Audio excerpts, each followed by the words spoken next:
Zero. Is it a number or not a number? Sounds simple, but this tiny donut of nothing has caused big debates. Long ago, Egyptians, Romans, and Greeks said, nope, zero can't be a number, how can nothing be something?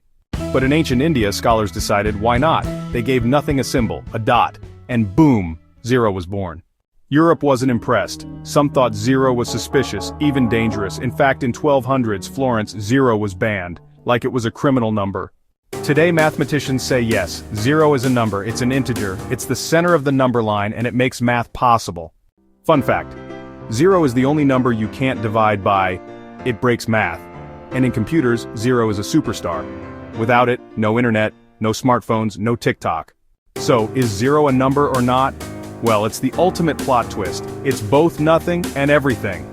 Not bad for a donut-shaped little hero. Zero's got more range than a superhero in a math comic.